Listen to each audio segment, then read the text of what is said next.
Wow. Okay, next up we have visual effects supervisor Kelly Port.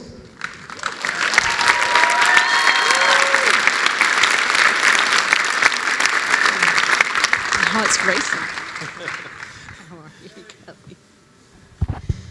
Oh my gosh, Thank my you. heart's racing from that clip, Kelly. Let's talk about that bridge attack and the conversations you had about planning that sequence and what went into that whole sequence there.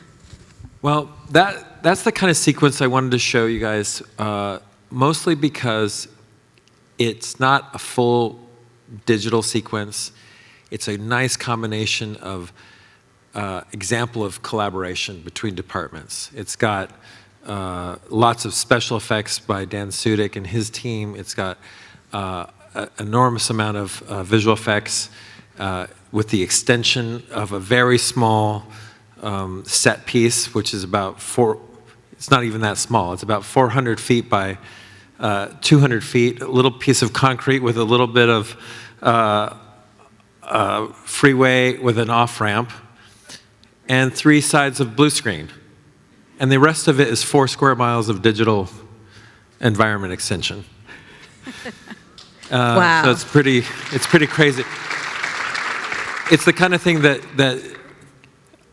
it's like the grounded idea, which John Watts, our director, was really, from day one, was saying, please get this grounded idea. Like, we want this to look grounded. It's a crazy, you're going to see some crazy visual effects and things like that are supernatural. Like, of course, those are visual effects, but we want to feel like this could have been shot with real equipment, whether it's a drone or it's a high-tech camera crane or something like that. But we want to be able to feel like it actually was shot, like we were there and we were able to shoot that. And I think that scene represents something that theoretically could have been shot had all those crazy things actually happened. How many shots went into that sequence, do you know, roughly? I think that sequence has around 200 or 300, something like that. The whole movie itself, now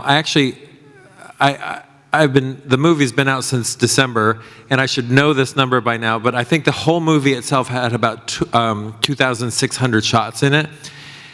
Visual effects had about 2,500. So, a good percentage was touched by visual effects. The movie has been out since December, and the end battle where we have, spoiler alert, and I apologize if you haven't seen the movie, all 3 Spideys come back on screen, or for this movie. How did the team ensure those subtle moments, were put in for visual effects, like during that battle, like whether it's the costume or we're distinguishing who's shooting, which web? Well, let me just say, a lot of people ask about keeping secrets in the Marvel world and things like that. It is a big deal. But I have to say, the day that all 3 Spideys were on set, that was pretty cool. There was a buzz on the soundstage like you would not believe, just like, what are we seeing? This is really, really cool. Now, of course, as they get into the 3rd act, the big battle on Liberty Island, we had to, a lot of that was editing, like keeping track, making sure that there was multiple Spideys in frame at a given time, doing handoffs, things like that, audible calls like Spidey 1, Spidey 2, like Peter 1, Peter 2, things like that to help keep track. Their suits looked familiar or similar enough that it was visually kind of tricky to keep them looking. Tom Holland's suit looked pretty different from the other 2, but that's how we tried to keep it. And also referencing in a big way the previous films in terms of their keyframes, poses in the air, how they land, their gaits, all those kinds of things were really studied quite a bit. It was great seeing the villains return and Sandman came back. I mean, talk about sand technology in VFX, like how that changed and... Oh my. So when we first interviewed companies to do visual effects for the different scenes, ImageWorks, for example, and other companies had worked on these on the previous films, like Sandman, and there was a collective sort of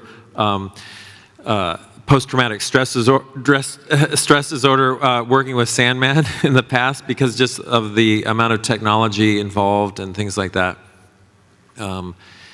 It's made a lot of progress, and things we're able to iterate more, quite a bit more, and get that technology. Like what makes things look real is just being able to see, being able to iterate. So we can see, like, okay, this version doesn't work. Does this work? No, like it's too fast. There's too much stuff crumbling off of him. Make it more subtle. Like we had versions where he was just like pouring down, but he's talking, but it's like really distracting. So these are the little visual cues that you kind of work with and try to manage. And this time around, Doc Ock, his arms were all CG, whereas previously they were practical effects, right? Yeah. So Alfred Molina was just such a pleasure to work with, and what a just hilarious guy. Talking about his, he named them his arms, his tentacles, Flo, Mo, Harry, and Larry. So this was relayed to me during our live action photography, and so we ended up referring to, can you make Flo just a little bit slower, and you know.